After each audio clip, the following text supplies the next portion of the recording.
কখনো এভাবে ভেন্ডি কি রান্না করে খেয়েছেন কি না?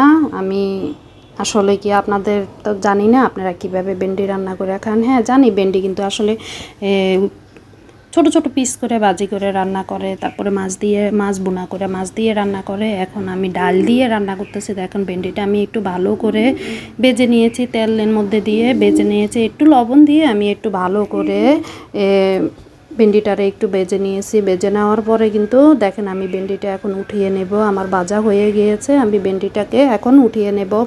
উঠানে নেওয়ার পরে কিন্তু আমি ডালটা ভালো করে ধুয়ে নিয়েছি। ধুয়ে নেওয়ার পরে কিন্তু আমি হলুদ দিয়ে দিলাম 1 চামচ, তারপরে আমি ধনিয়া দিয়ে দেব, তারপরে জিরা দিয়ে দিব, জিরার গুঁড়া দিয়ে দিব, আদা রসুন বাটা দিয়ে দিব। দেওয়ার পরে কিন্তু আমি স্বাদ অনুযায়ী পরিমাণ মতো লবণ দিয়ে দিব। লবণ দেওয়ার পরে কিন্তু আমি একটু পেঁয়াজ কুচিয়ে একটু, তারপরে কাঁচামরিচ এগুলারে একটু ভালো করে মেখে নিব। মেখে নেওয়ার পরে কিন্তু আপনারা কখনো এভাবে খেয়েছেন কিনা আমি জানি না, আসলে একবার এভাবে না করে ভেন্ডিটা খেয়ে দেখবেন, আসলে কিন্তু অনেক মজা লাগবে।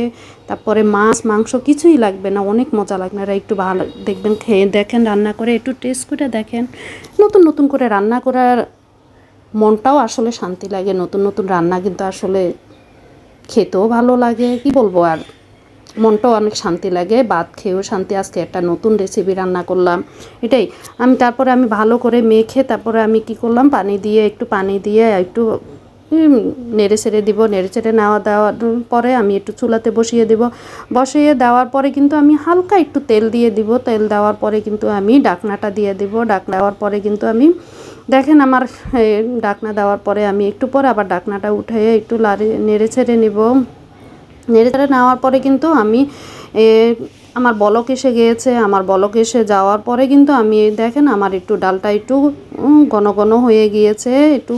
তারপরে একটু আবার ঢাকনা উঠানোর পরে আমি একটু ভালো করে আবার একটু নেড়ে ছেড়ে নিলাম। নেড়ে ছেড়ে নেওয়ার পরে কিন্তু দেখেন আমার ডালটা অনেক সুন্দর হয়ে গিয়েছে। আমি এখন ভেন্ডি যে ভাজি করে রেখেছি ওই ভাজিটা দিয়ে দিছি। দিয়ে দেওয়ার পরে একটু ভালো করে একটু নেড়ে ছেড়ে নেব। নেড়ে ছেড়ে নেওয়ার পরে কিন্তু আমি আবার একটু ঢাকনা দিয়ে দিব। দেখেন আমার ভেন্ডিটা অনেক সুন্দর দেখতে, কিন্তু আসলে ওফ লোভনীয়, কি বলবো। এখন আমি ভেন্ডিটাকে একটু ভাগার দিব। তারপর আমি তেল দিয়ে দিছি কড়াইতে। তেল দেওয়ার পরে আমি একটা তেজপাতা শুকনো মরিচ দিয়েই কিন্তু একটু ফ্লেভারটা কিন্তু সুন্দরই আসে। আপনারা গরম মশলাও দিতে পারেন, আমি কিন্তু শুকনো মরিচ তেজপাতা দিয়েই কিন্তু আসলে একটু ভাগার দিলাম। দেওয়ার পরে কিন্তু আমি পেঁয়াজ কুচি রসুন কুচি দিয়ে দেব।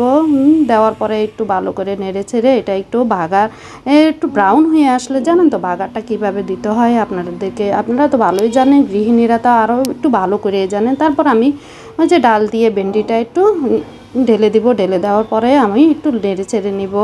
নেড়ে ছেড়ে দেওয়ার পরে দেখেন আমার ভেন্ডিটা ডাল দিয়ে ওফ কি বলবো অনেক সুন্দর হয়েছে। যদি ভিডিওটা ভালো লেগে থাকে একটু লাইক কমেন্ট শেয়ার করে দেবেন। কি বলবো, আমার ফেসবুক পেজটা একটু ফলো দিবেন, ইউটিউব চ্যানেল